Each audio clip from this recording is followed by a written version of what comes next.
And hello, movie lovers, and welcome to the show. For tonight's podcast episode, I have the Boston badass Paige with me from the Movie Trivia Schmoedown. Say hello to everybody. Hey man, thank you so much for having me on. I mean, as You're a welcome. fellow Bostonian as yourself, I can't wait to talk about the town. So thank you Same for here, having me. same here. You're very welcome. It's always a pleasure to actually have some people from the Movie Trivia Schmoedown to come over here and converse with me about one of my favorite movies, which is The Town. So let's go on ahead and dive into this thing. I'm even more excited the first time I saw this now and everything too and stuff. So let's do this. So pretty much, I'm just going to give you a little bit of a plot line of what this movie's about for people who haven't seen it. This movie stars, of course, you have Ben Affleck in this movie. You have Jeremy Renner, and basically, it's about these guys who grew up in the town, Charlestown, and they're bank robbers, stuff like that. And they basically work for this guy who actually owns a florist, and then we wind up seeing other stuff that winds up going down in that, and we'll get unpack that in a few minutes. But Paige, as you were mentioning before we started this whole entire thing, where the opening scene is basically about how Charlestown pretty much got ruined because of all the crime and things like that happened in there, and that's also something that is actually part of the town on the whole as like a little small Easter egg, which is something that I really do appreciate from it. Oh man, I mean I I used to work in radio, so like literally I used to work at Beasley Media, which is the Boston Globe isn't there anymore. But like it's so cool to see like that opening sequence of them, like the quote from the Boston Globe saying like Charlestown like ruined my life, but I'm so grateful for it. And that how pretty much Charlestown is the number one city in the world for most bank robberies and truck heist. To me, like, and it's not to be like proud that like I'm there because of that, but like it's just it's very authentic and different that we are. I mean, that's what we're known for. I mean, we are badasses, I guess. So like, Exactly. so, but no, it's so cool to see the authenticness of like Boston itself and how it's represented in this film and how true it really feels, because then again the director himself, Ben Affleck, is from Boston, so the way he depicts Boston and the city itself and Charlestown, I think to me is like spot on. So Definitely, like I said before, this is like a love letter to us as oh yes. fellow Bostonians and stuff like that. I really do feel like this is like a love letter to us. And then also too, we actually see Doug McRae, and then we see Jim, played by, of course, Jeremy Renner, then Albert Glossini, Matt Golan, and of course Desmond Des Eldon, who's actually a rob a bank assistant manager. Clary Casey is a Mhm. hostage who is released unharmed. That whole entire sequence, whenever they're robbing that bank, and then they're also going into the whole entire thing of analyzing the security guards and going into, they did their homework on this bank, and they Oh man, knew yeah. the manager schedule and everything else that I thought played out really well. But they come in there with the guns and everything, and then also too they're dressed in like a skeleton mask and stuff like that. It's really horrifying if you think about it. And then also too, you know, and then also too, they're also getting people to go on ahead, drop their cell phones and everything, and Oh then yes. next thing you know, they're putting the cell phones into water so that way they can't not be tracked. Nobody can go ahead and dial 911. And of course, there's always this one hero that always winds up trying to do the right thing, but instead it always winds up backfiring on them. But he winds up tapping his foot on something to try and alert the cops and everything. Yeah, I think it But was Rebecca Hall's character that actually ends up doing it too, but they think it's uh I always think of his character name from Alias. I don't know why, but no, they think it's the assistant bank manager that does it. Just so funny. But like to me that was such a great. It's not even a cold open, but like that opening scene itself is just so. It's so crazy to see how they infiltrated this heist, and it shows that it's funny. People think people from Boston like are not intelligent at all, but fun fact, everyone, we have one of the best school systems in the United States of America. We also have the best hospitals. Like, so like yep. people are crazy when they like say like these guys were geniuses. Everyone played a role in the heist. They all knew what they were doing and what they had to do to succeed the heist and to get away with it. Everyone had a role they had to play, and everyone was spot on. I mean, then again, Jeremy Renner is kind of just like the asshole, like the he's the buff guy, but like you can see like Ben Affleck's character is like the calm, collective one, and then you have the other two. One's taking care of the like the video cameras and the phones and such like that. So like everyone played a role in this film, like in their group of like their heist group so well that it just like the way they infiltrate everything is just so spot on. And then obviously whoever came up with those damn mask ideas, genius. They look so real looking, to be honest with you, on how realistic they actually look, especially with the nun, though, because it's rare that you actually see a mask where the mouth is actually moving and it actually looks like an old person and stuff like that, too. So that was actually pretty interesting on how they actually did the cosmetics for the nun, for those nuns' outfits and everything, too. So I really have to give the makeup artist and the people who did the mask praise on that. But, you know, you actually feel something for the woman, for Clary and everything though too. Oh yeah, I mean that was like a big thing. Like I was watching this movie last night, and it's like when they kidnap her because they're just like, we need to take a hostage. Like Jeremy Renner's like, we have to take a hostage. Like we have to like show that we're making a point. Like, and I love that scene that they were just like, they get her in the van and they like put a mask on her, and then pretty much they drop her off at like definitely some beach in like Southie or something, and they're pretty much just like walk to the water, and once you feel the water on your toes, take off your mask. And she like says it perfectly, like it felt like the longest walk of my entire life, and it felt like I was walking off a cliff. Because like imagine being in that situation, how suspenseful that might be. That like, A, you really could just be walking off a cliff or a building or something, or D, you can turn around, take your mask off, and then they're gonna shoot you right in the face. Like to me, it felt very like Mystic River, like that. Like definitely, this situation could go bad at either scenario. So, but I'm obsessed with this movie. It's so damn good. Everyone plays their characters so flippin' well. Definitely. And then, you know, like I said before, with Claire and everything, though, too, like you said, she's walking down on that beach, hoping to feel some type of water underneath her feet and everything. You can definitely tell that Doug is actually the common collective one versus Jeremy Renner's character, who was probably wanting to just put a bullet in her head and everything, and that was it. Because you can even see that though too later on. Like, look, we gotta take care of loose ends, and Doug is like, "What loose ends? I got this covered. Don't worry about it," and everything. And they're like, "Nah, I gotta take care of her." No, I got it. Yeah, no, that man's like a heavy hitter. It's so funny, like too, like they're best friends. It really shows that opposites attract, I guess. Like they were two best friends that grew up with each other, like just on the like kind of like, I don't even want to say in the wrong neck of the woods, but like just from the wrong, like sometimes like your family situation really can depict who you are in life. And obviously that happened with both those characters in a sense. Like, for example, like Ben Affleck was going to be a pro hockey player, but he was too into fighting and all this stuff because his dad was also a bank robber. And like, I mean, we learn more of this down the line too with like Fergie, the florist, who is like I forget what the word is. I'm looking, the mule that they're doing all these heists for, because he's the one that gets it for them and everything like that. But it's just, and I love that scene too. I know this is like jumping way ahead, but like when he says like, I can see all your daddy's faces in you, like it's just crazy. Like it's like sucks that they got stuck in the path of life that they did, but like they were damn good at it, I guess. Like, yeah, you can definitely tell that they got sucked into that lifestyle, because even his dad said, "I gave you a hobby, and then you just go ahead and go with it, rather than going off and doing something else." You know? No, exactly.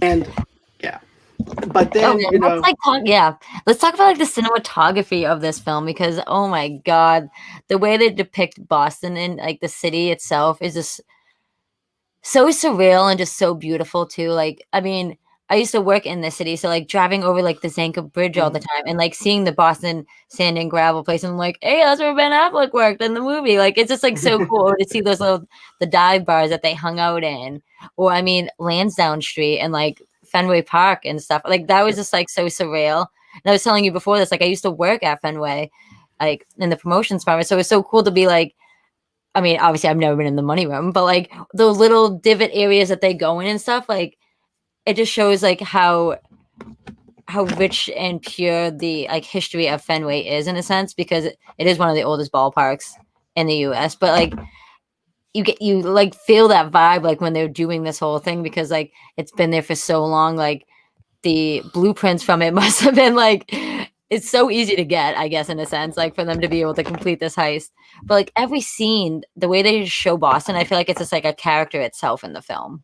I mean, it is because Right. Charlestown really is a backdrop in the character, its own character, because this whole film is about how Charlestown is. I almost said Charles River. Charlestown is the number one place in the world, well, in the U.S. at least, that is the most bank heist and most money truck robberies. So like that being like the major backdrop of it was just so. Right, definitely. And here's the thing. I can actually go back into this and everything and watch it right whenever it picks up with the Red Sox and everything. I was just feeling the energy from the crowd and everything else, like you're actually inside the Fenway Park and everything in that area and stuff like that. And you actually feel the inside of that whole entire area, because I never been into that other backdrop and stuff like that you mentioned. But you actually have a sense of the employees. You actually feel like you're an employee walking through there with Ben and everything, trying to get that money back and everything too.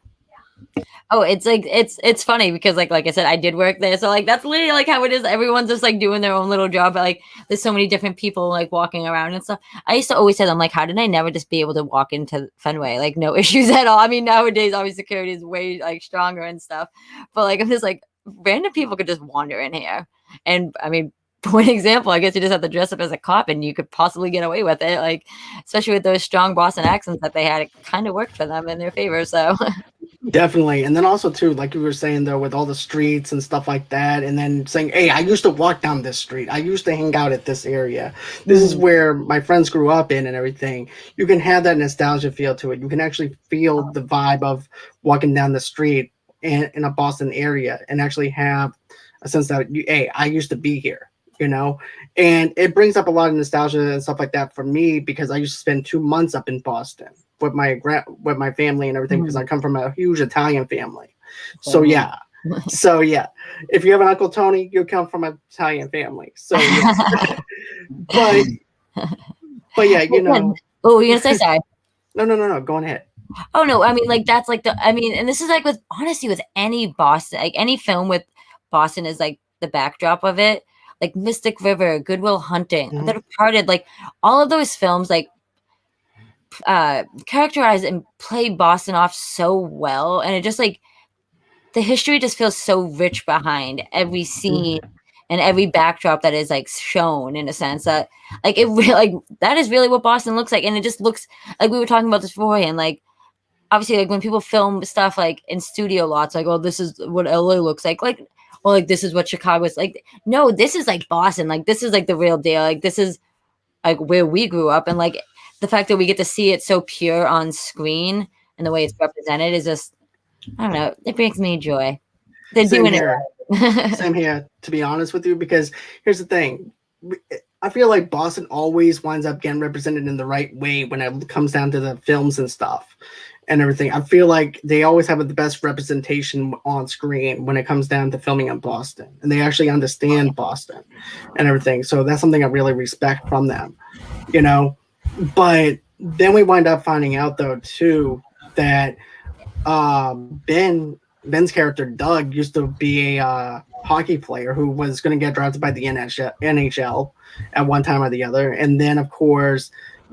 Some stuff winds up happening. He goes on a different path. Like his dad said, he goes, I gave you one thing and as a hobby, and then next thing you know it, you take off with it. And then his father goes to jail, and next thing you know it, Jeremy Renner's dad goes on ahead, takes him in, and then that's how they start playing their heist jobs and stuff like that. So I definitely love the origin story, because now you actually have context behind the characters and stuff, Well, and that's like... I mean, even like, I grew up playing hockey. Fun fact, everyone. Like, everyone probably knows that by now. But yeah, like, I mean, I played in those, like, that rink before, in that Charlestown rink. So it's just, like, so cool to, like, see, like, and they talk about, like, the Boys and Girls Club. Like, that's, like, so legit, and it's, like, so real. And especially, like, and, like, the father, like, son relationship in this film, too. Like, even though his dad's only in it for such a, like, Chris Cooper's only in it for such a little bit, though, you see and understand, you learn and understand so much more about Ben Affleck's character Doug from just like those little conversations they had, especially when he goes to visit him in jail, and they're having that like I'll see, like Lee at the end when he says, I'll either see you on this side or the other side. Like but like it really was true because the way he grew up is either I'm going to turn out like you, or I'm actually going to leave this town and move on to bigger and better things. Right, because he even said this. He said, "Look, I'm tired of living here and everything. I want to go on ahead, go somewhere else. I want to go to Florida. I want to go somewhere. I don't want to be here all this time or anything like that." He's ready to move on.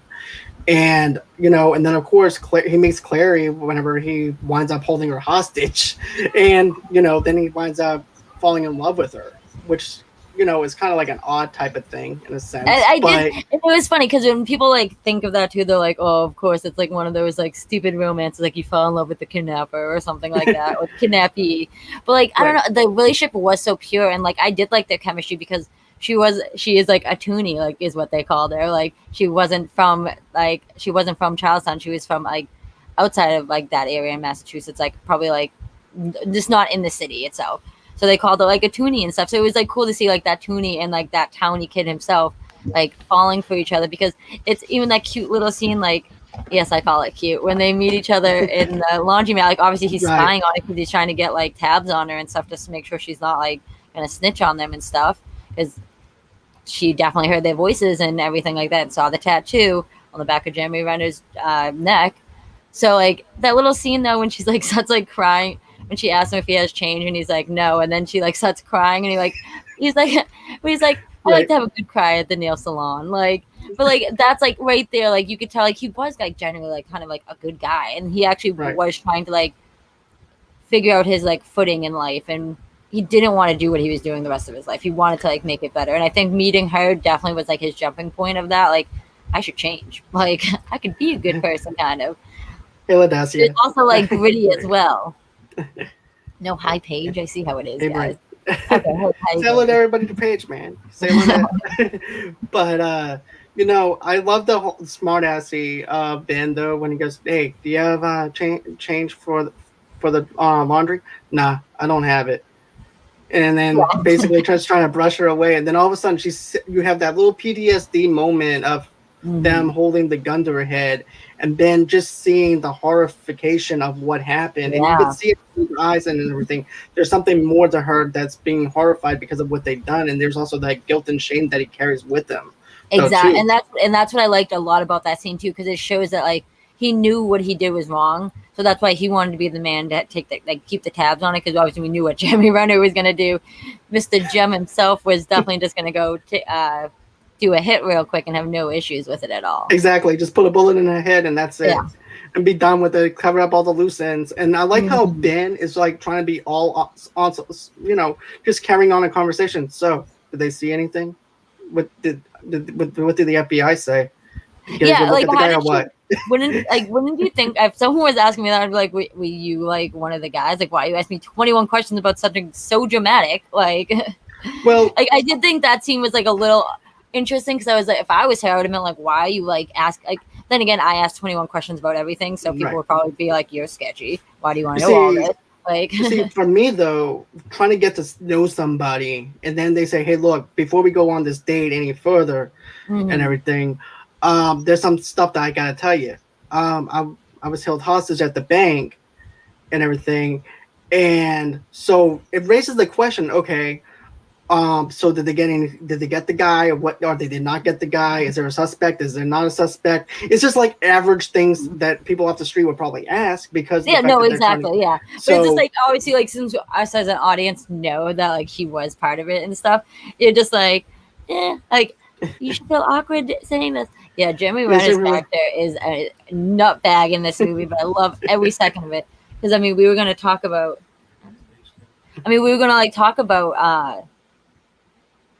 I mean, we can like touch upon this at some point too, but like the accents too in the movie. Jeremy Renner kills it. Like we'll get further down that, but like, since we're already talking about like little like dialogues and stuff, like what's your favorite like quote or something from this movie? I mean, there's so many quotable moments in this film. Okay, so my favorite quote is like when when Doug and her are having dinner, and basically this is what winds up happening. He goes, so, this guy's going to go at least 10 years in prison if you go on here and ID him, trying to get her not to press charges against Jim. But I also like how they did it like this. He goes, yeah, the guy's going to probably go do 10 years in prison. He's going to be in prison for a while, and then they're going to let him go. He goes, how do you know all this? And then he goes, oh, I watch a lot of NCIS. CSI. You know, I thought that was watched... like, little do you know. But no, I like that scene, like when he walks her back to her place after too, and she's just like, because he's like, oh, like I know you like drive a Prius, and she's like, wait, how do you know that? And he was like, oh, it's just a crazy guess. But then she was like, yeah, I was like being terrorized and stuff. So my favorite, like probably like at least one of my favorite scenes is when Ben Affleck's Doug goes to Jeremy Renner's character, and was just like, I need your help. Like, I can't tell you what it is, and you can never ask any questions, but we gotta go hurt some people. And the best response, I think, for any like film line ever goes, whose car are we gonna take? Like, no questions asked. Like, you don't need it, because like that's a true friend right there that's got your back no matter what. I guess he's got your back when it comes to only doing horrible crime stuff, but I mean, it's a pretty good friend to have, I guess, when it comes to a scenario like that. Like, exactly, especially the part where they go on ahead, especially the guys that are terrorizing her, and they go up to the apartment, and then what they wind up doing is they wind up doing this. They dress up in hockey masks. Oh, those hockey masks were dope, by the way. I love those hockey masks. I wanted to see them do a heist with those masks on.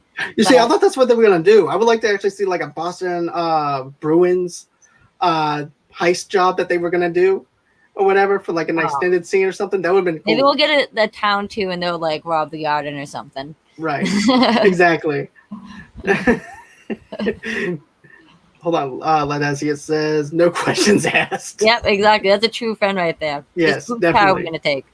But like even when they go into that guy's house too, and like they're beating the crap out of each other, and of course Jeremy Renner takes it a step further and whips out his gun and shoots the guy right in his kneecap, and Lee takes the mask right off and goes, "You see my face? Like, you're gonna call the cops? You see my face, but remember, I've seen yours too." So like right there, I'm just like, this dude is a ballsy mother trucker. I don't know if I can swear on this, but I was like, that dude's got some his balls hang wicked low. Like, definitely, most definitely, because then of course what we see Jimmy do is he goes on ahead, shoots him in the leg, and then walks off like nothing even happened, and then Doug just looks at him like this, like every time. Like, it's funny though. I feel like they're so opposites, because literally Doug, every time he's just like, not the voice of reason, but he's just like, you're just like taking it a step further. That doesn't, like, let's just go in there, do what we got to do when it comes to a heist, and when it comes to going to show this guy not to mess with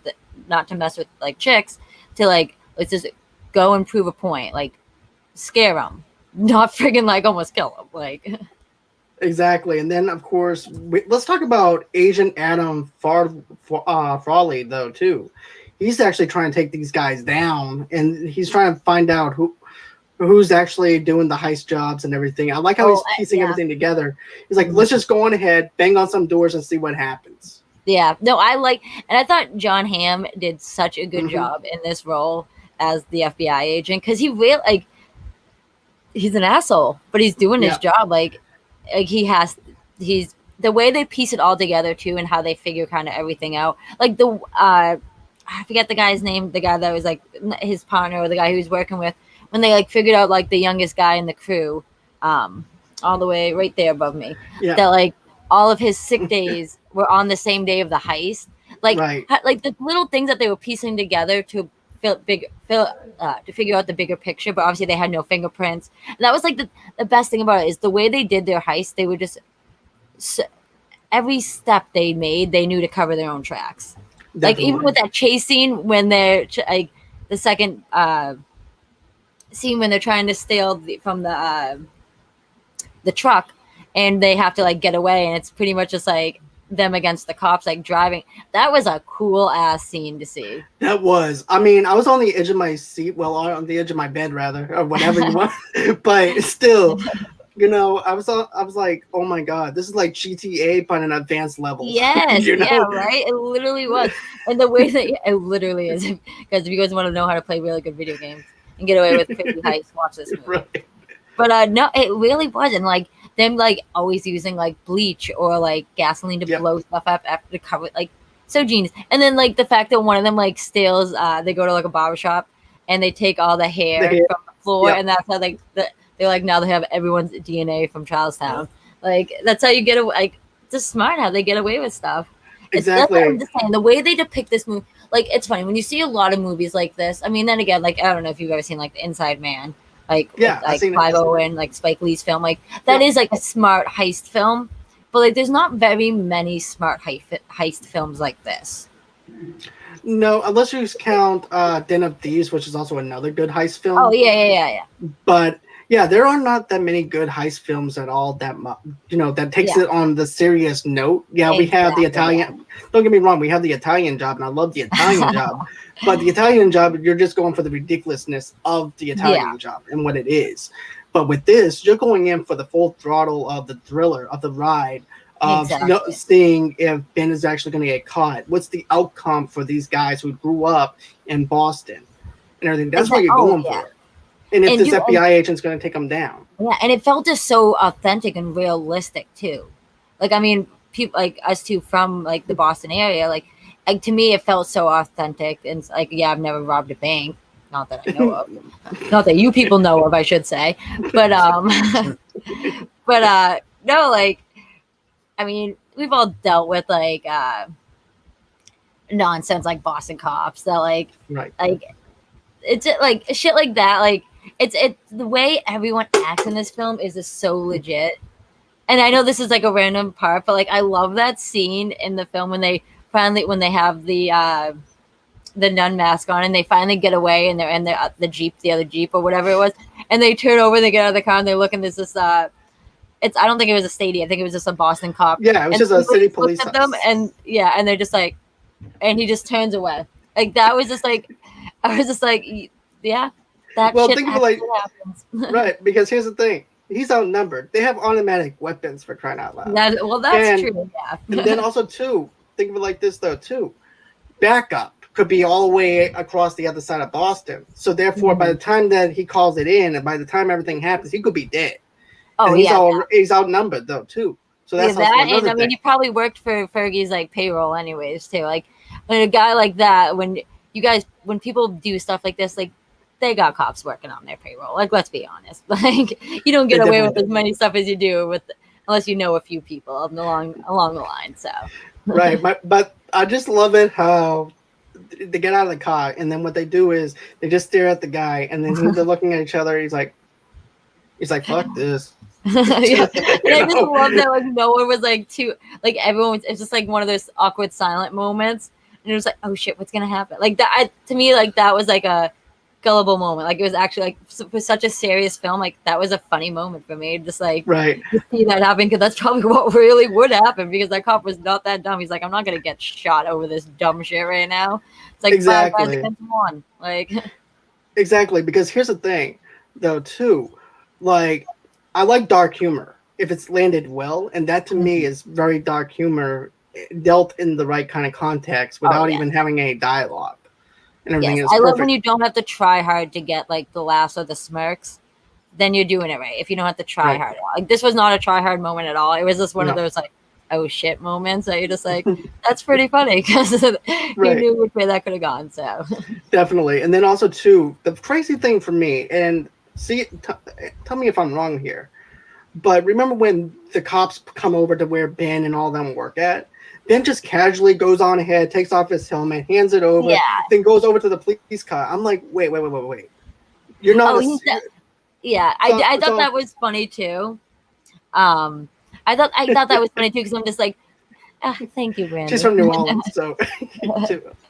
Where is she from? From Louisiana. Oh, okay. So she kind of has that close to Boston accent, like you and I do, in a sense. I know what you mean. Yeah. But to me though, him going over to the car and everything, and just handing like Onslaught takes off his helmet, hands it over to the worker, and then gets in the police and gets handcuffed and gets put in the police car. I'm like, hold up. You're not supposed to act like you're a suspect. Yeah, well, I think that's the thing. It was like he's been in trouble so many times. Like he knew the drill. He knew what they were coming for. Like he's just like, go ahead. He definitely knew that they knew, but there was no proof because there's no fingerprints. There was nothing. There was nothing that they could charge him on. So he was just like, you guys can know all you want, but I mean, obviously, one, they all have good alibis. Like 2, they all got each other's back, and 3, they cover up all of their trails that like nothing is gonna get really destroyed in the way unless they can, like, even John Hamm's character says it, like, find a fingerprint, like find something that looks like a fingerprint to get, so we can just get them, because they really couldn't. And like even like at the scene when he's like taking the FBI like undercovers, they're taking pictures of Doug and Jem like at like the family cookout and stuff. And Ben Affleck's character is even this like, yeah, try to hide your undercover cars a little bit better, because like with the black tint and the antenna sticking like 4 inches back on like the windshield, like is like everyone in Boston can tell you what an undercover looks like, and everyone. I mean, I can tell you what an undercover looks like. Same here. That's what I'm saying. Like it's just things like that. It's like so authentic to Boston, and but like so real too. Like they know the deal. They're like, yeah, we are the bad guys, but guess what? You have no proof to charge us on any of this stuff. So go ahead and drive. Exactly. And I like how all their alibis just work together, because they get the heavyset dude at Banana, which is my favorite part. He goes, okay, get down on the ground, bitch. And then he's like, and he goes, I'm not going to say anything else. He goes, why? Because, man, there's authenticity. I'm trying to do the way that you want me to do it and everything, but I just can't do it. But the authenticity. He goes, what the hell? He's acting like he's reciting a script. I thought that was so funny, and that's like, I love that scene, because like that scene reminds me a lot of The Usual Suspects, like when they have to, when they're in the lineup and they have to like say the line that they're given, in a sense. Like it's just so funny, because he's just like, obviously I'm not going to say it the way you want me to say it, 1, but 2, I'll go ahead and try, but like that's not how I said it, so. Exactly.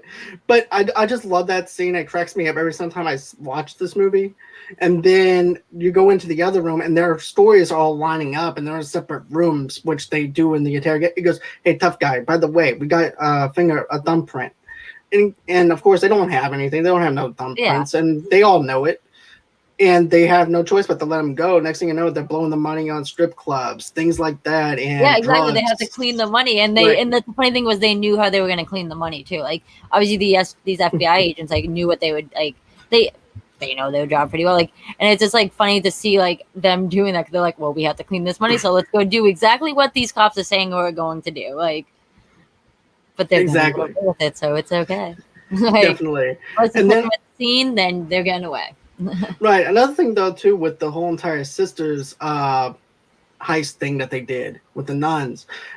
And remember, Doug didn't even want to do this job. He's like, no, I don't want no guy that was in the army that walks around with a strut and knows business. I'm going for verbatim. I'm not quoting, but yeah, and that's why I like. He was the architect in the crew. He was the one that scoped out everything and knew everyone that they were going to be dealing with and stuff like that. And obviously they should have just listened to what he was saying, because like obviously he knew what he was talking about. Like, go mess with people that tuck their shirts in, like, right. And think they're hot shots because they get to carry a gun, like, because they're going to try to like possibly use it. You want to go after the fat guy that doesn't tuck his shirt in, that's just like, I'll give you the money because I'm not going to get shot over this. Like, exactly. The guy who's just clumsy, spills his coffee on his shirt, that just don't give a shit. That kind of guy. Exactly. Is the kind of guy that you want. But then you go on ahead, you see the florist shop and everything. You see these Irish guys, these old school gangsters kind of looking people. But here's the thing. There's only 2 people in this thing. There's not like a mafioso kind of thing. It's just 2 guys who own a florist shop. So you have this old guy threatening Doug, who just has like a little wreath from a funeral home that he puts on Ben's door, because Ben was crazy enough just to go on ahead and give him his address. He goes, you can meet me over on Bunker Hill. I don't care. And then when he does, I couldn't remember if he brought that to Claire's house or. But yeah, no, I think it was Claire's house, because he was like, that makes sense. Because she was like, should I send the funeral arrangements to your girl's house? And then obviously he's like, obviously Claire's not talking to him at that time. So like when he walks like by her house, like obviously he was just like kind of taking a little peek, but he like saw that and he was just like, fuck, like Fergie means business. Like he was the mule. He was the one that set everything up. And like, obviously he's been part of like the underground world of bank robbery for so long. Like he worked with their daddies, like. Right. And it's hard to get out of something like that. Yeah. Too. And also too, this is also too, whenever Claire's not speaking to him, because of the fact that the FBI is at their door at her door and everything, questioning her. Also, too, he sees this expensive necklace and everything too, and then he goes on ahead and tells her, "Oh, let's look at these pictures right here." And it's actually Doug. It's actually Jeremy Renner's character and stuff like that too. And before you know it and everything, Doug comes back to her apartment and everything, and that's when everything unfolds. Oh, He goes, dude, "Look, yeah. Dude, that's look, why I literally say like I give everyone like every single cast member in this film like so much kudos because everyone portrayed their characters so well. Like from when Rebecca Hall was seeing the photos. Hold on one second. sure." But yeah, whenever Rebecca Hall was being shown the pictures and everything When and stuff she's like that, seeing yeah, when she's seeing those photos for like the first time and stuff, like it just goes back to that scene too, like when you're seeing when they when Jem runs into them while they're out to eat. And yeah, yeah. I mean Mark Wahlberg, Ben Affleck covers up his neck tattoo because we all knew that she's seen it. So like little things like that, like leading up to these points that when she actually saw the photos of them, it was just like it felt like such a surreal moment because she was just like, shit, like was I just being used the entire time? Because then obviously Right.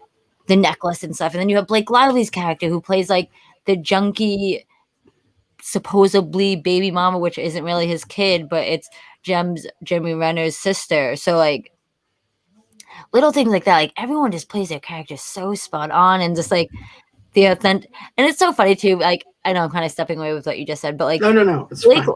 Blake Lively is such a beautiful, beautiful woman. So like She is. so crush for life, and the fact that she plays like a hardcore like junkie, like she does it so damn well though. And like even like making a deal with like, he's not a DA, but making the deal with the FBI agent John Hamm, like because like she gets a DUI, and he's just like, well, if you want to see your kid again, like what's the next thing going on, kind of, and she gives them away Right. pretty much, like Well, also too, he also used the Tiffany necklace as leverage. Because oh I have a yeah, question. Because I got a question for you. He goes, "How long have you and Doug been together? And has he ever bought you anything from Tiffany's?" And she turns her. So then she's pissed off to the point yeah, where she's going to drop everything on him now yeah. because that's really what sets her off. Oh, And dude, her, the mind games that the cops will play with you, especially the FBI agents, man. Like they knew that that was his thing. He's like, I need to somehow get someone to pin against them to be able to give me like leverage on them. And that's who they used was Blake Lively's character because they were just like even when he sees her in the bar kinda too, and he's like asking them questions and stuff like and like talking about like the money, for example, like Mr. 6 inches. Like I love that line. Like they're talking about how long a $20 bill is. But it's right. like and how much it weighs and stuff.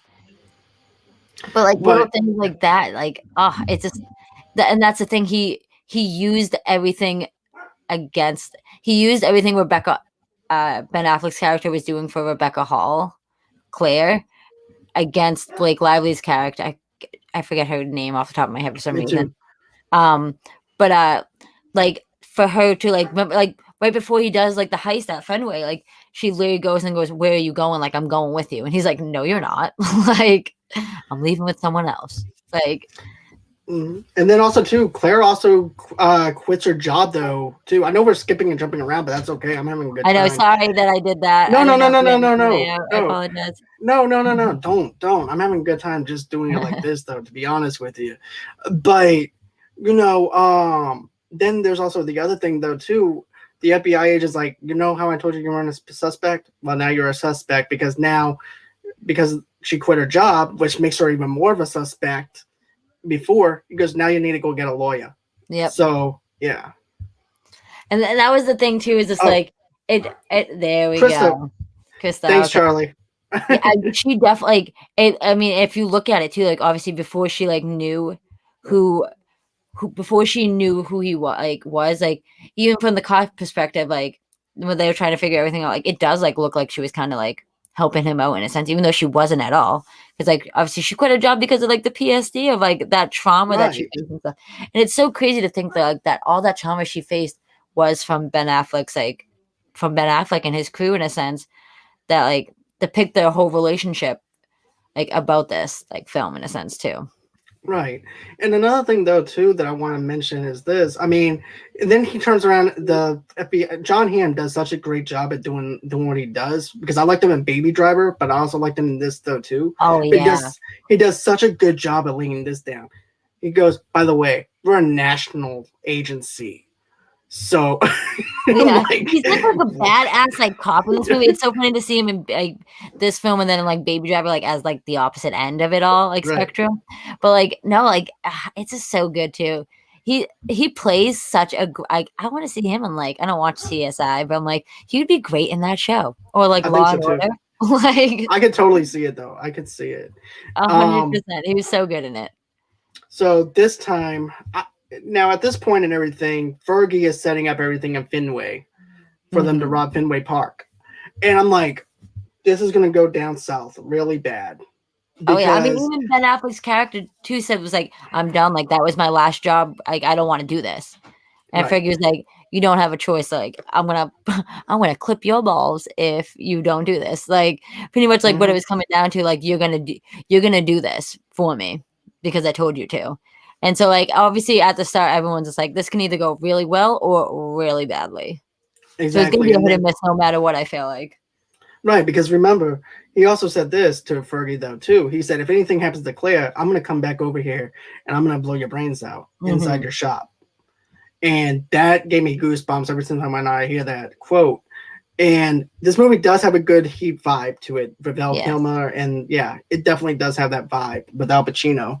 But and then we wind up getting into the whole entire heist thing, and I'm thinking to myself, is Fergie just sitting them up to feel to where instead of them whacking them, because they already caused a lot of heat already with the robberies, and I'm thinking on a gangster level, I'm thinking like mafioso level. These guys already screwed up. They already got called into the police department, even though they don't have anything in it on them. The FBI's on them. They did 2 robberies that went awry, and now here we are and everything. As a guy who's looking for this crew to do a job, I'm thinking that he's trying to get them whacked and let him be taken out. Yeah, that was. I mean, my perspective of it was either I'm like, yeah, like you're drawing way too much heat on yourself, haha, no pun intended. But like, no, you really like they were drawing so much heat on themselves. But then again, it's just like, well, maybe no one will think that we're gonna do this because there's so much heat on us, kind of in a sense, and maybe that's why he thought he could get away. And he also knew someone. He had a man on the inside that could supposedly. Right. Yeah. Well, I think that's the guy that like lets them in, like leads them to like the cash room and stuff. And that's why he kept saying like, "You didn't see me," or like, "You didn't know I was here," or something like that when he like brings them in there. But like, and they're dressed up as cops. They're dressed up as like cops though too. Dude, the costumes in this film, like the role play they all got to play was so cool. Like they got to be skeletons. They got to be Boston PD. They got to be ambulance drivers. They also got to be nuns. Like we also see Ben Affleck as like oh my god, what why can't I think of what a bus driver is called in Boston? The that's bad on my part. MBTA, that's what it is. Yeah. I was gonna say that was gonna be bad on my part because of the fact that my uncle used to drive a bus.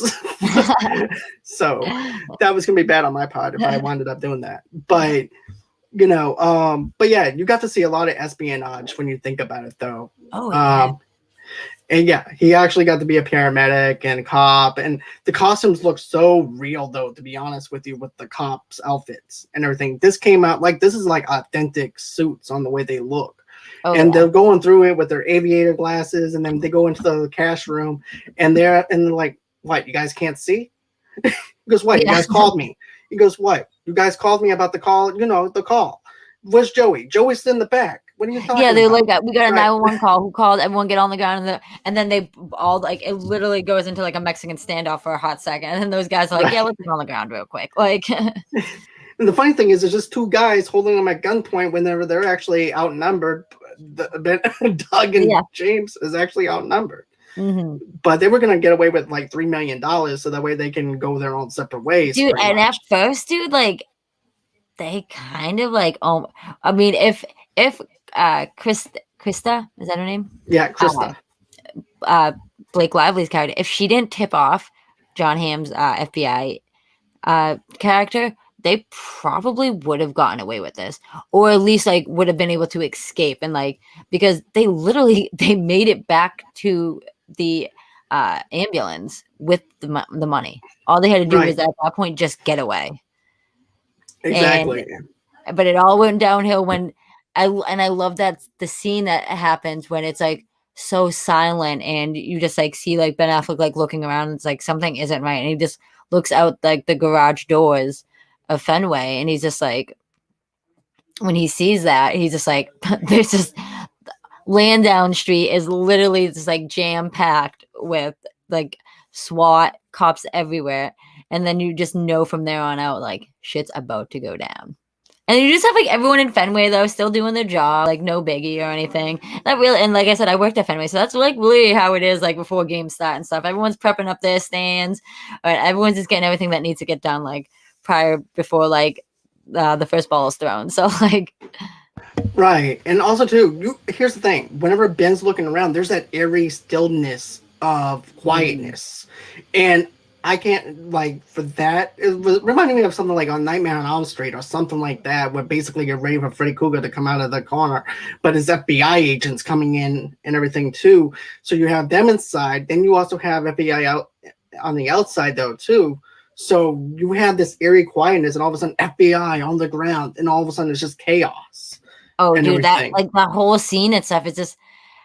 I mean, that's just like such an awesome scene when they're in Fenway and they're trying to figure out how to escape. Pretty much like they obviously have to stand off with like the SWAT team like inside of Fenway and like trying to figure that out. And then the guy in the money truck right next to them starts like shooting at them. But like Ben Affleck's like has this great idea to like shoot inside the truck and to open up the garage door so he can drive out, and they're gonna think that's them, even though it wasn't. But then you also have like the SWAT team threw in like the silent bombs that like disoriented everyone. Yeah. And obviously the youngest guy like stood up and because he was so disoriented, he just stood up and got shot right in the head. Like and then you have like the driver gets shot in the chest, but obviously they have bulletproof vest on, so like he's like technically like okay. And he literally takes one for the team. He's just like, I'll go out there. He's like, yeah. I forget what exact words he says. He said I can take a pinch. Yeah, that's what he said. Yeah, I can take a pinch. He's like, I got you guys. Like, and he was such a good. Sorry, my dogs are going off right now. No. Don't love the town. That's why. They wanted their input though too. So. And like and that it was just like so crazy though. Like when he like drives off and obviously ultimately like gets killed and stuff. But then it's just leads you to like your two main characters. And it's just like, all right, what happens now? Because they have at least some of the money. They obviously, I think some of the money was in the ambulance, but Jeremy Renner's character had like a bag full of money at least. Yeah, over probably $2 million, if not more. To be honest with you, he definitely had like a stack with him, no matter what. And like that whole scene of them like actually getting it was so smart though, because they were like, no one's looking for cops right now. They're looking for paramedics. Right. Like that's so like they were like pretty much like in the clear and stuff until John Hamm like sees Jeremy Renner's character and he keeps like calling him. He's like, Jim, and like and he like when he turns around he like starts shooting at him and stuff like, and then it's just like literally becomes like the Mexican standoff, and it's just like such like a heated that whole scene too. So emotional. It was brutal. It was it definitely really brutal. was. Like especially like he's running from the cops, like, and he ends up getting shot in the leg, and he's like sitting behind the police car, the police car, and like the mailbox, right? And then there's like there's like a cup there, and he's I think he knew at that moment. He was like, "These are my last moments.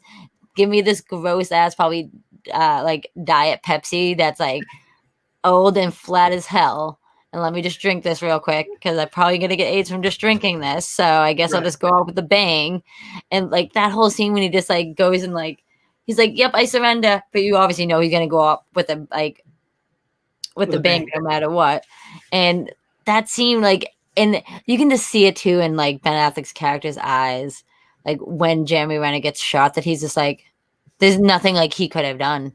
No. Like that it's just, and that's why like the two characters were so different, but like relied so much on each other because like obviously one was like the silent one and one was the one that would go out there and do anything Right. and like wasn't afraid to say anything. Exactly. And then, of course, you see Doug and everything goes into the police car, and then he goes on ahead, ducks his head like that. Then he goes into where the florist is, and he goes, hey, where's Fergie at? Where's Fergie? Come here, I got something to tell you. Everything went to hell. Bam! Shoots him in the head. Then all of a sudden, he goes to Fergie. Fergie is over there trying to shoot Doug. Doug is over there trying to shoot Fergie. Fergie goes on ahead and misses him, and then all of a sudden, Doug winds up shooting him in the leg. Then Fergie goes down and he goes, by the way, I'm the one who's going to clip your balls now. And yep, I love that. I love that scene. He's just like, don't forget who clipped your nuts. But, yep. Like in the end, and he walks away and he gets some money at least from the whole thing because he's just like, I just took down the mule right there of the boss, like of the Charlestown like bank heist. So like he's like, I'm free now, pretty much. And I love that scene. Like he gets away and then you see him like trying to like. It is honestly, yes, it definitely is. To me personally, I think that is one of the best kills. And like when he's like getting away and stuff, and he calls up Claire, and he's just like, and he's like talking to her on the phone, like, I want to see you, blah blah blah, and like obviously he knows that the FBI are there, and at first you're just like, wow, she's really gonna screw him over like that. And like obviously he cared about her and he just knew she was like a good person, that like he understood like why, like kind of why she had to do it. But when she says like the famous line, like it's I can't wait to see you, it's one of those, it's one of my, it's like my favorite, it's I can't wait to see you on this like sunny day, or these like the sunny days, like my favorite. Yeah, right. And like obviously in that scene is from earlier in the film when she talks about how on days like that, like on sunny days, it reminds her of death and like suicide because of her brother died when she was younger. So like little things like that, like it leaded up so much to that part of the film. Like when she says that, like the sunny days thing, like you just see the smirk on Ben Affleck's like face, like, wow, she actually does care about me and does love me and stuff. Yeah, one of my sunny days. Sundays. Yep. Like when he like smirks and he's just like, she really does care about me and does love me. And so, and that was like the hint of not to, even though he wasn't going to go there anyways, but it was like the hint that like really not to go there. Exactly. And so he winds up leaving. And then, of course, the FBI and everything is all. Now it wants to work. Okay. So Streamers has been a little glitchy lately. So anyways, basically he winds up leaving and he knows that the FBI is there. John Hamm is pissed off because now he knows that she pretty much tipped Doug off and everything. And he goes, well, I hope you're happy. And then her lawyer comes out and goes, well, this could have been the best thing that ever happened to you. And then next thing you know it, John Hamm's character winds up finding a note that says, go F yourself. And then I love that scene too, because yes. And he like smirks too, because he's like, that motherfucker got away. Exactly. Like he was just too smart for us, like in a sense. Like, and he's like, well, I'll get him one day, hopefully. But like obviously, I think we all know he's gone off to the Florida Tangerines. So and then you see him going into the Boys and Girls Club garden and everything, planning everything there. And then after that, he goes on ahead and dresses up into an MBTA outfit that we mentioned before. And then, of course, he goes off going over to Florida. And then he winds up telling Claire that I'll see you sometime soon, either in this life or the next. Just like his father told him. Yeah, like I'll see you on this side or the other. Like, and I love that scene too. I really love that scene. Like, scene gives me like the chills for some reason, and it kind of like makes me tear up a little because it's like everything that like happened and all that led up to that point. That like he really did just want to like better himself, and he was just like, this is the change I need, kind of in a sense, and that like I want us to be able to like be with each other no matter what, kind of at the end. Like he was sorry for what he did and everything that he put her through, and kind of with like everyone that like with Jeremy, like Renner's character and just like everyone. And it was just like, it's just so surreal. I love this movie so much. And to me, this is my favorite heist movie. It's one of my favorite. It probably is my favorite Boston movie, depicted movie, I'd say. I just love Ben Affleck. I love the accents in the film. Yeah, that's something that I wanted to touch on though too. So I'll let you go in and talk about what you liked about Ben Affleck's accent, and then after that, I'll go into my little did you know kind of thing. Yeah, no. So I mean, like obviously, like we all know Ben Affleck. Like obviously his Boston accent isn't as strong as it used to be and stuff. So like you can definitely tell like his accent is like it's forced a little bit because he also didn't grow up in Charlestown. I think he was like a Dorchester kid. Yeah. So like obviously the accent is a little different, and so like you can tell like he definitely had a thicker accent in the film and like in some scenes too. And like and you can tell in like some scenes though like it definitely it isn't doesn't seem forced, but like you can just tell like all right he's emphasizing that Right. more than like he usually would. But like no matter what though, like he's the Boston accents in this film are I think depicted like flawlessly because like you can watch some like films based in Boston and the accents are just either absurd or way over the top and Yep. just like ridiculous. Like people really don't try to pronounce their R's or they're like park the car in Harvard Yard. Like they just like Right. force it way too much and it's like no, It's a it's steady how it flow. It's just flows. Yeah. right because I can go on here and say, look, have a wicked piss a day. We're gonna go in here, pull a Yui. We're gonna go down to the Packy, and then from there we're Yeah. gonna go on ahead. We're gonna go and get ourselves some donkeys. You know, Yeah. it's Even like that though, like that does like sound pretty authentic though. But like exactly, it's just like the way that they're like they talk in this film though is it's really depicted really really well I think, and obviously I think Ben Affleck being the director of the film and being like from the city himself, like I think the way it was represented, the way the city's represented, the way the accents are represented, it's like so spot on. And I don't know, it makes me enjoy this film so much more because, like I said earlier, like there's so many Boston films that like the accent is mhm. depicted so poorly, and that's why I got to give so much props to Jeremy Renner's character because Oh yeah, he's not from Massachusetts, so like no, his accent is like it's flawless. Like yeah, it doesn't seem forced. Like he just seems like that tough guy, little like that little punk that like lived down the street in Charlestown. Like right. he seemed kind of more like a Southie kid, like a Southie punk Yeah, kind he of to sounded me. more. Yeah, he sounded more like a Celtic kid going down over Mhm. there in the Irish part of that town because that's where Celtic, basically your Irish district is in Yeah. Celtic. But the funny thing about that is, and I found this out from Howard Stern whenever he was interviewing Jeremy, and he said, "Man, there's one thing I loved about your accent is how authentic it sounded, how smooth it sounds compared to Ben Mhm. Affleck's because he says you can definitely tell Ben was kind of restricting it a little bit more than what he normally Yeah. does, like you mentioned. But he said what he liked about it was the fact that he went into prison. Jeremy Renner went to prison and studied how the Boston accent is actually flowed out of their mouths, and that's how he actually was able to get that Boston accent. And I thought that was so interesting that you have an actor that would go through the lengths of going into the Mhm. prison and trying to get some type of feel of what the accent actually is. And like you said before, here's the thing: I love Hocus Pocus as much as the next person, but there is no freaking Boston accents, and it's supposed to be taking place in Boston. They Yeah. did not depict Boston at all. It didn't feel like Boston. Yeah, don't get me wrong. There's certain things that looks like Boston, but it's not Boston and stuff Mhm. like that. And that ticked me off a little bit now that I'm older. But I mean, they did film in Salem, but and right, Salem, like, that is right, pretty freaking close to the city, so, like, I mean, right. it is probably That only a part, half an hour away, but, like, it's near Lake Saugus and stuff, and, like, people right, out there, like, d have strong accents, so, like, right. I know exactly what you mean by that, and that's the thing that, like, the accents are they're just so authentic, they're so good, even though, Yeah, like, Ben Affleck's is a little forced, it's not, like, poorly forced, that it's, like, exactly. ridiculous. It's still so authentic and just so well done. That everyone did such a good job in this film.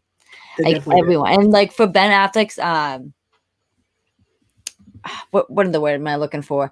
Not his directorial debut, but like his uh well, I can't think of the word I'm trying to say right now. But pretty much him being his second directorial film, like his comeback from Gone Baby Gone, which is another great Boston film. Yep.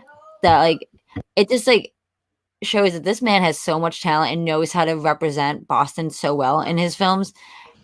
and it just makes me. I love all his films. I wasn't the biggest fan of Live by Night, but other No, than me that, either. though, like Gone Baby Gone, The Town, and Argo are like some of the best movies like ever like directed. And I mean, this man, I think it's just awesome that you have a Boston kid himself directing this film. Same here. I think it shows so much more and makes the film so much more authentic than it would have been if it was someone else directing it. Most definitely. And The Town is one of my favorites. Argos, of course, is one of my favorites. I'll even go on ahead and say The Way Back is really good. It's not directed by him or anything, but that movie was good. His directing is so great, to be honest with you. I didn't really care for Live by Night. I thought it was kind of boring in a sense. Sorry, Charlie. I know that you like that movie, but I know that we're probably going to talk about that tomorrow when we do our Fast and the Furious 6 review. But you know, I just thought it was kind of boring a little bit, stuff kind of drawn out. But the book was so much better, to be honest with you. Oh, I didn't know it was based on a book. Yeah. Actually, every day. yeah. I'm a little bit of a reader, depending on what it is. I like gangster books, horror books, and stuff like that. So, but anyways, so that's gonna be it as far as our final thoughts on The Town and everything. I do appreciate everybody in the live chat keeping it live and everything. Thank you, Brandy. Thank you, Ladacia. Thank you, Charlie, for keeping it flowing. I do appreciate that from the bottom of my heart. Thank you so much. Thank you, Paige, for taking your time out of your night to talk about this movie. I know your schedule is crazy and everything with the movie trivia schmoedown, studying and stuff like that. But I just want to say thank you again. And where can people follow you at if they want to follow you? Yeah, no, man. I just want to take more. Like, thank you, man. For it's nice to be able to talk to like a fellow Bostonian and like talk about the town. Like, I love this movie, so like it's nice to be able to like talk with someone like about it that is from the area and understands and is able to depict it like the way I would in a sense too. So thank you for that. I appreciate You're very welcome, because I figured, whenever I saw you on when we did Mount Schmoedown together and everything else, I'm like, you know what? I want to get her back on and everything on my show so that way we can review the town. And what better way to get two people from Boston? I'm from the east side of Boston. You're from Brockton and everything. So what better way to go ahead and do this movie review than people from Boston? Exactly. Yeah. Nope. Exactly. We got Eastie Kid and then we got a South Shore girl. So right. it all worked out in the end. It was meant to be. Exactly. No, but thank you so much. And yeah, I know people, you can find me guys at Instagram and Twitter at Front Page News 9. And I also run my own movie blog on Instagram titled Feature Flicks Without the C, for all you fun people that movie reviews, news, all that fun jazz.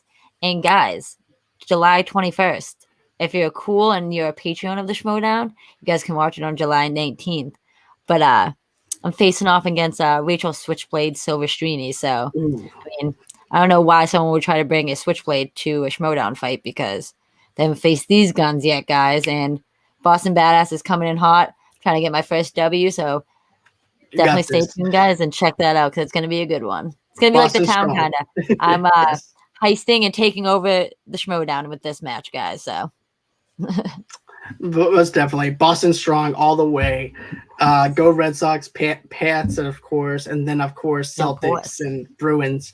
But anyways, guys, if you guys want to, go on ahead, donate to the show, $5-10 if you guys want to do it. If you don't, I completely understand. There's a simple share goes a long way over here. Subscribe to the channel, smash that subscribe button, smash that like button, like I said. Also, tomorrow night, 8 o'clock Central Time, 9 o'clock Eastern, 6 o'clock Pacific Time, Charlie and I will be back on again to do Fast and the Furious 6. And then after that, I'm taking a little bit of break on a Saturday and everything, but we'll be back on Sunday to do our Space Jam 2 review. So go on ahead, subscribe to our channel. We have a lot of things going here at Movie Lovers Unite. Another way that you can go on ahead and follow me at is at Facebook at Movie Lovers TV Lovers Unite over there, underneath the same brand name on Instagram and on Pinterest.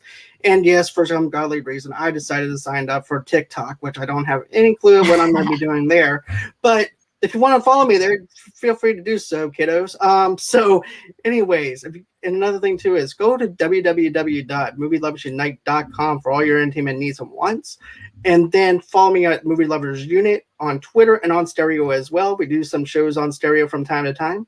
And then, of course, if you want to go on ahead and get your audio-only podcast, you can get that where you guys get your podcast from. And that's pretty much everything you need to know where you guys can follow me at. But if you're a sponsor and want to reach out to me, just go on ahead and email me at movielovesunite@gmail.com. And always until next time, guys, it's been real, it's been fun. I can't wait to do this again, and bye-bye.